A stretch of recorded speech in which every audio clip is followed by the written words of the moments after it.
Selamat siang Ibu, Bapak, dan kawan-kawan. Hidup rakyat! Hidup buruh! Hidup perempuan! Hidup pemuda mahasiswa!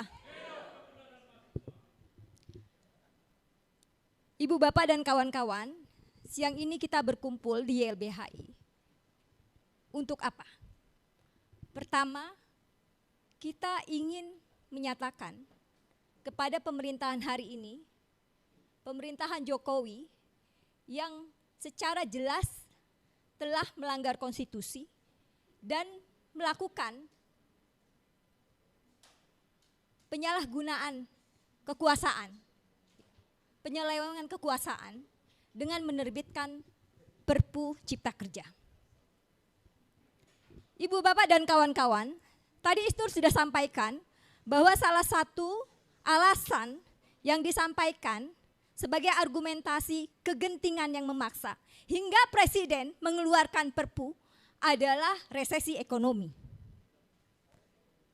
Dan alasan lain, argumentasi lain yang disampaikan oleh Presiden ketika menerbitkan Perpu Cipta Kerja, kegentingan yang lain dia sebut sebagai perubahan iklim, sebagai sebuah kegentingan, kondisi kegentingan yang memaksa hingga Presiden menerbitkan Perpu Cipta Kerja. Satu hal yang mungkin menjadi pertanyaan kritis buat kita tanyakan bersama-sama dan ingin saya tanyakan kepada kawan-kawan di sini. Pertama, apakah Undang-Undang Omnibus Law Cipta Kerja atau Perpu Cipta Kerja yang baru diterbitkan oleh Presiden untuk menjawab krisis ekonomi? Apakah Perpu ini juga untuk kesejahteraan kaum buruh? Jawabannya tadi sudah secara tegas disampaikan oleh kawan-kawan serikat buruh yang sebelumnya orasi. Bahwa Perpu Cipta Kerja dan sebelumnya Undang-Undang Omnibus Law Cipta Kerja adalah produk undang-undang yang justru membuat buruh akan semakin miskin. Yang membuat kesejahteraan buruh akan semakin tidak sejahtera. Berikutnya tentu saja karena argumentasi yang lain yang disampaikan oleh Presiden bahwa kondisi perubahan iklim sebagai sebuah kegentingan yang memaksa hingga menerbitkan Perpu Cipta Kerja. Kami dari organisasi lingkungan meyakini bahwa itu adalah satu legitimasi untuk melanggar konstitusi.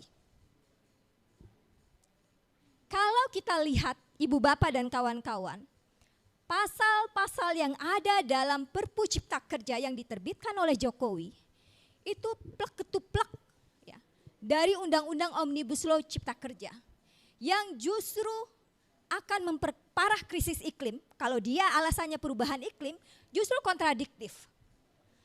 Karena pasal-pasal yang ada dalam Perpu Cipta Kerja justru akan memperparah krisis iklim dan kemudian juga semakin menghancurkan lingkungan. Apa saja pasal-pasal itu? Pasal-pasal itu diantaranya adalah pemutihan terhadap pelanggaran perizinan yang dilakukan oleh korporasi. Pasal yang lain adalah di mana ruang masyarakat adat, masyarakat lokal untuk terlibat dalam pengambilan keputusan atau berpartisipasi dalam pembuatan AMDAL itu kemudian dihilangkan atau direduksi.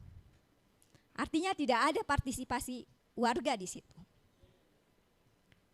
Yang lain adalah soal bagaimana sebenarnya kita bisa melihat dari pasal-pasal itu yang mengancam lingkungan, diantaranya sebenarnya bisa mendapatkan izin pakai, mengeluarkan izin pakai kawasan hutan untuk pertambangan tanpa melibatkan DPR. Ini pasal-pasal yang berbahaya bagi lingkungan hidup dan juga justru memperparah krisis iklim. Sejak Omnibus Law Cipta Kerja disahkan atau bahkan dibahas secara serampangan tanpa pelibatan partisipasi publik yang bermakna, Greenpeace Indonesia bersama organisasi lingkungan yang lain telah secara tegas menyatakan penolakan terhadap Omnibus Law Cipta Kerja dan Perpu Cipta Kerja yang diterbitkan oleh Presiden.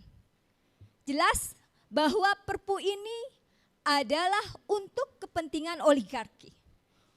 Karpet merah untuk investasi. Dan kawan-kawan mungkin sebagai tambahan informasi, yang dilakukan oleh pemodal, yang dilakukan oleh investasi, yang dilakukan oleh oligarki dalam membajak sistem demokrasi kita adalah dari jauh-jauh hari sebelumnya mereka ingin mereduksi yang namanya Undang-Undang Perlindungan Lingkungan, Perlindungan dan Pengelolaan Lingkungan Hidup.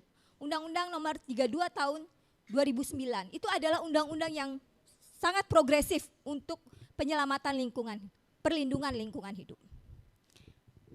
Korporasi melakukan gugatan, GR. Nah, pada akhirnya dicabut karena desakan dari masyarakat sipil. Tapi ternyata mereka tidak berhenti sampai di situ. Mereka melakukan upaya yang lain yang itu justru lebih berbahaya, yaitu masuk pada ruang legislasi dan kemudian mendorong lahirnya Undang-Undang Omnibus Law Cipta Kerja dan yang kini menjadi Perpu Cipta Kerja.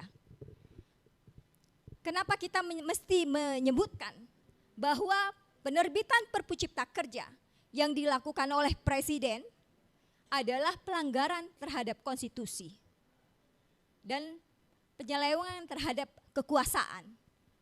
Karena jelas Mahkamah Konstitusi menyebutkan bahwa telah terjadi bahwa Undang-Undang Omnibus Law Cipta Kerja inkonstitusional bersyarat. Ya, harusnya mencabut Undang-Undang Omnibus Law Cipta tersebut. Tetapi yang terjadi justru dengan menerbitkan Perpu Cipta Kerja. Dari sini kita bisa menyimpulkan bahwa sebenarnya Perpu Cipta Kerja adalah jalan bagi kekuasaan untuk melanggengkan kekuasaan mereka, baik kekuasaan ekonomi maupun kekuasaan politik.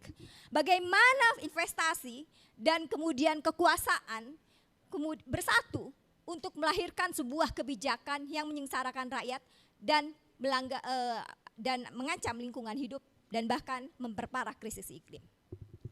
Ibu, Bapak, dan kawan-kawan, tantangan kita semakin besar.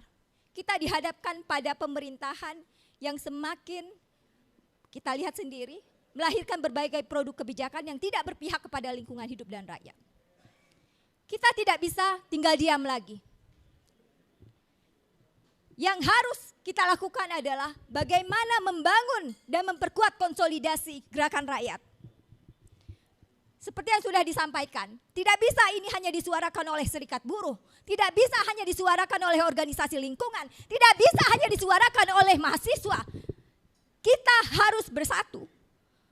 Kekuatan masyarakat sipil harus bersatu untuk mengkritik semua kebijakan yang tidak berpihak kepada lingkungan hidup dan kepada rakyat.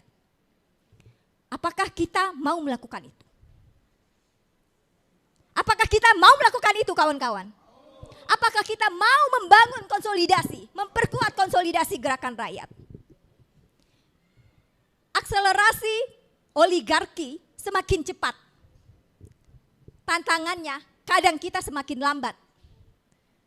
Inilah yang harus menjadi tantangan buat kita bersama. Dengan terbitnya Perpu Cipta Kerja ini menjadi pelecut bagi kita untuk memperkuat gerakan rakyat, untuk memperkuat konsolidasi semua gerakan rakyat, buruh, organisasi lingkungan, organisasi perempuan, mahasiswa, dan bahkan kita harus melibatkan publik. Siapapun publik yang dirugikan dengan kebijakan negara akan datang, akan melakukan protes yang hak-haknya dilanggar oleh negara, akan datang dan melakukan protes bersama-sama kita tanggal 28 Februari 2023 di depan gedung DPR RI. Kita semua siap untuk melakukan itu? Siap berkonsolidasi? Siap menyatukan kekuatan kita? Hidup rakyat, hidup mahasiswa, hidup buruh, hidup tani, hidup perempuan. Selamat siang, assalamualaikum warahmatullahi wabarakatuh.